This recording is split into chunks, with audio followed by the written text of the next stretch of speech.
마켓 비하인드로 이어가 보도록 하겠습니다. 오늘은요, 연세대학교 개건 교수 봉영식 박사 모시고 이야기 나눠볼게요. 어서 오세요. 안녕하십니까.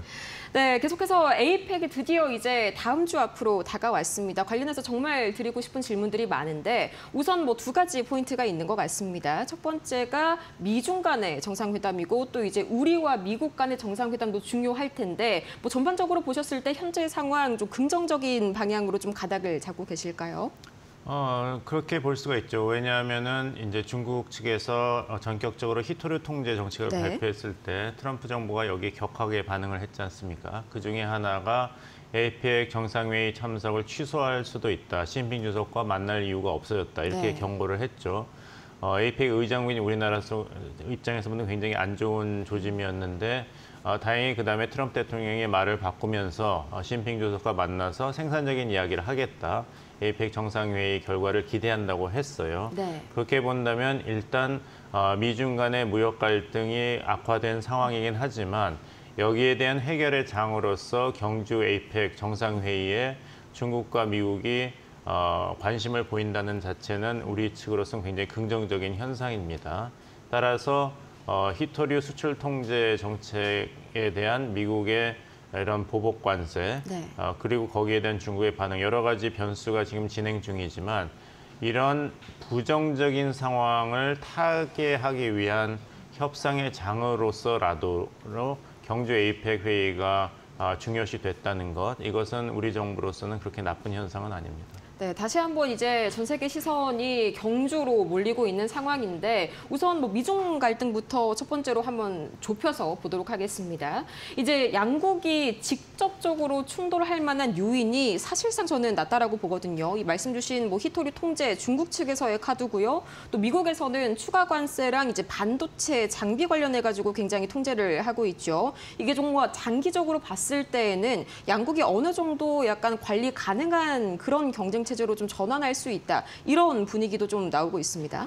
그것은 아무래도 대부분 중국 정부가 어떻게 결정하느냐에 달려 있다. 즉, 중국 정부가 칼을 쥐고 있다. 이렇게 봐야 될 것 같아요. 중국 정부요. 네. 예, 왜냐하면은 지난 상무부가 발표한 히토류 그 통제 정책을 보면은 그 문구라든지 그 정당성 주장이 미국이 그 국제 시장에서 반도체 기술 그리고 반도체 통제에서 사용한 것과 똑같습니다. 거의 그런가요? 베꼈다고 볼 수가 있는 것이 이것은 중국이 그 이중 용도 속성이 있는 이런 중요한 히토류를 통제하는 것이 패권 국가로서의 책임 있는 행동이다. 이건 중국이 어떤 그 압박을 가하는 것이 아니라 자원 우위를 패권의 도구로 삼은 적이 중국은 절대로 없다. 이렇게 얘기하거든요.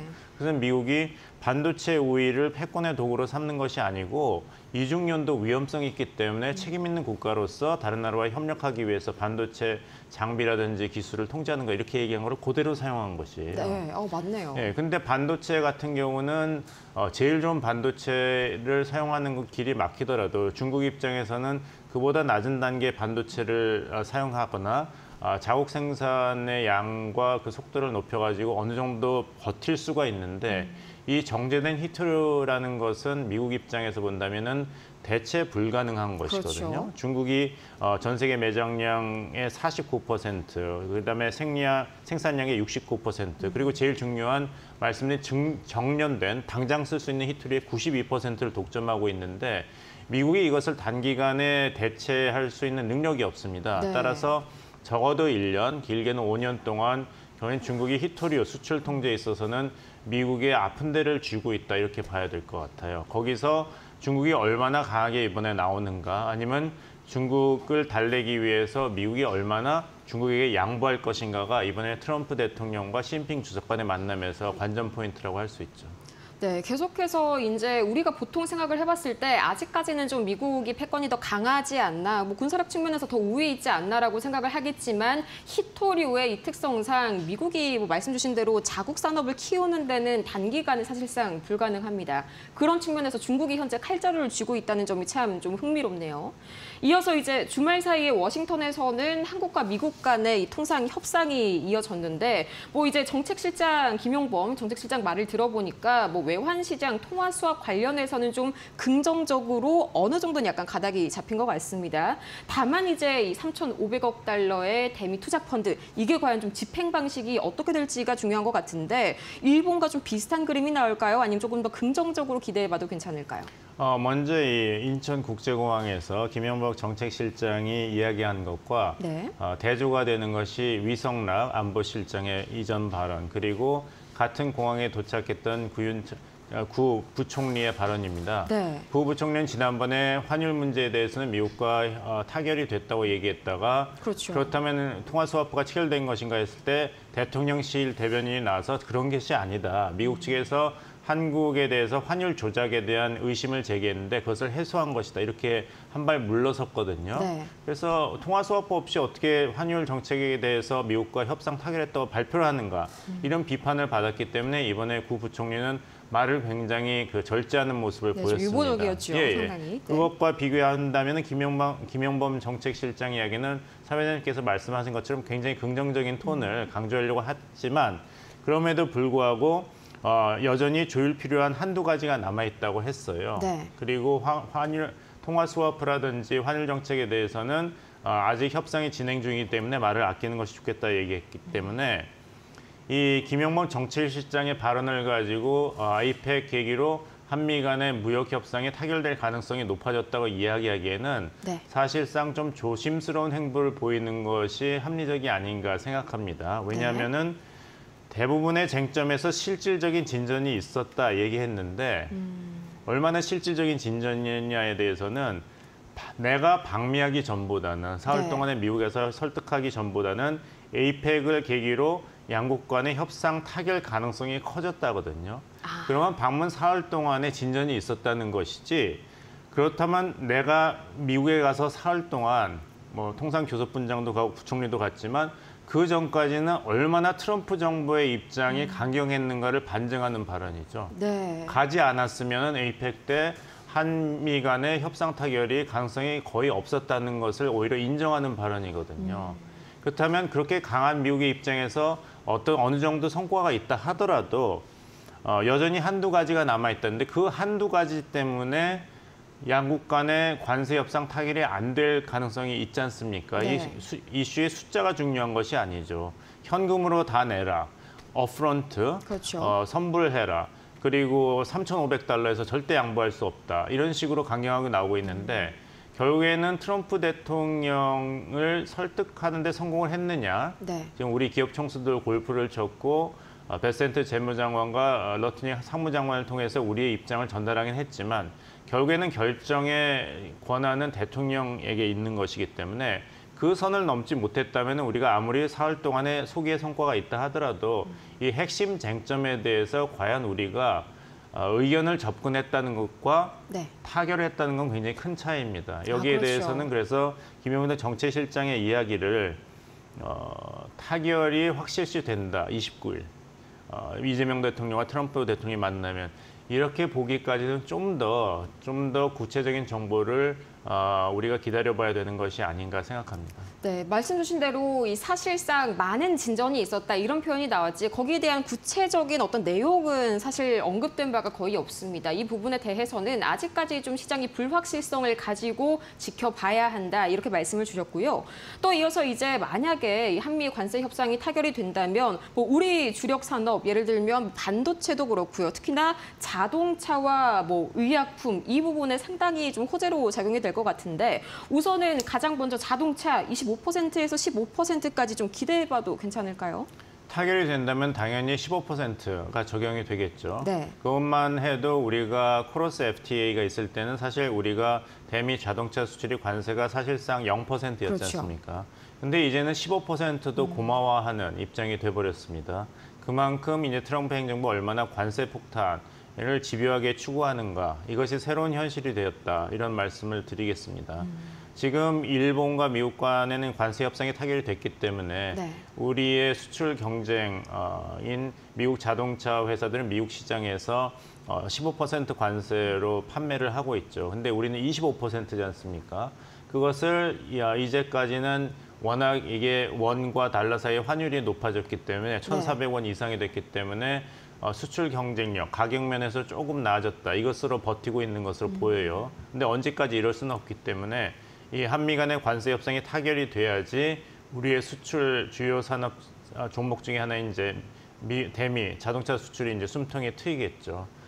그리고 그것이 타결된다면은 7월 31일에 잠정적으로 합의했던 다른 품목에 대해서도 미국의 무역 확장법 232조가 적용되더라도 네. 우리나라 품목에 대해서는 일단 최혜국 대우를 보장해 준다. 네. 유럽연합과 일본과 체결했던 것과 같은 원리인 것이죠. 그것까지 확보가 된다면은 자동차뿐만 아니라 반도체 그리고 의약품 여기에 대해서도 한국의 대미 수출이 이제 안정화 과정으로 갈 것입니다. 그 여기에 변수가 이제 국제 경제 비상 대권에 대해서 미국 대법원 판결이 어떻게 나오는가 여기에 대해 좀 주목을 해야 되는데 일단은 자동차, 반도체 등 주력 산업의 불확실성은 합의가 이루어지면 해소가 됩니다. 네. 근데 합의가 이루어질 것이냐?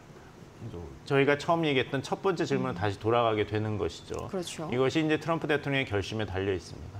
사실 이 대법원 판결도 어떻게 날지 참 좀 중요한 것 같은데 또 이제 주말 사이에 전해진 그런 이슈들을 보자면은 뭐 관련돼서 자동차 관련해가지고 이제 수입 부품에 대한 이런 어떤 규제를 약간 풀어주는 거를 좀 연장한다 이런 이야기도 나왔습니다. 약간 이런 걸 보자면은 대법원이 이 트럼프의 손을 들어주지 않을 가능성도 충분히 좀 있어 보인다. 저는 약간 그런 생각이 들더라고요. 이제 좀 시선을 에이펙으로 좀 돌려볼 텐데 이 에이펙 회의 때 여러 가지 뭐 의제들이 나와 있습니다만 가장 중요한 의제 어떤 거로 좀 한 문장으로 압축을 할 수가 있을까요? 결국에는 에이펙이 무역 다자주의의 안정과 발전을 위해서 각국 정상들이 논의하는 장인데 이 중점이 바뀌어져 버렸습니다. 지금 세계의 시선은 미중 간의 이 무역 그렇죠. 갈등이 정상 간의 만남을 통해서 어느 정도라도 완화가 될 것이냐. 여기에 대해서 각국 시장, 산업 그리고 세계 시장이 반응을 하겠죠. 그래서 결국에는 에이펙 정상회의가 에이펙이 아니라 미중 간의 무역 갈등이 어떻게 해소될 것인가 네, 여기에 그들만의 잡혀 리그가 있습니다. 약간 되어버렸죠. 그럼 회의 이후에 약간 이 국제 질서 좀 이제 미중 갈등이 만약에 이대로 봉합이 좀 잘 된다면은 좀 뭐 시장도 그렇고요. 우리 전반적인 공급망으로 봤어도 좀 진정이 된다. 이렇게 긍정적으로 낙관해봐도 괜찮을까요? 글쎄요, 낙관을 하지 않다가 좋은 긍정적인 변화가 시장에 생기면 그 혜택을 받는 게 더 좋지 않을까 이렇게 그렇죠. 말씀드리겠습니다. 앞이 꽉 막혀 있습니다. 이제 한국의 잘못이 아니고 한국이 미국과의 협상에 실패했다는 것이 아니라 한국과 미국이 합리적인 협상 타결을 하고 싶어도 미국에게 가장 중요한 중국 대리기, 미중 간의 무역 갈등이 어느 정도는 미국이 인정할 수 있을 정도로 마무리가 돼야 되는데 트럼프 일기를 경험했던 중국이 치밀하게 준비해서 미국의 압박에 대해서 효과적으로 대응하고 네. 히토류 수출 통제와 같은 새로운 카드도 계속 제시하고 있습니다. 따라서 미중 간의 이 무역 갈등 가장 큰 돌, 이 국제 시장에서의 그게 어느 정도 해소가 되고 어느 정도 치워져야지 미국과 한국 간에도 서로 합리적으로 합의할 여유가 생길 텐데 네. 이 가장 큰 변수가 계속 정지 상태에 있기 때문에 이제 한국의 이런 무역 전망이 계속 불확실 상황으로 이어지고 있다 말씀드리겠습니다. 네, 계속해서 정말 이 10월 말 그리고 11월 초 딱 이 정도의 기간이 앞으로의 우리 증시 그리고 더 나아가서 뉴욕 증시도 분수령이 될 것으로 보이네요.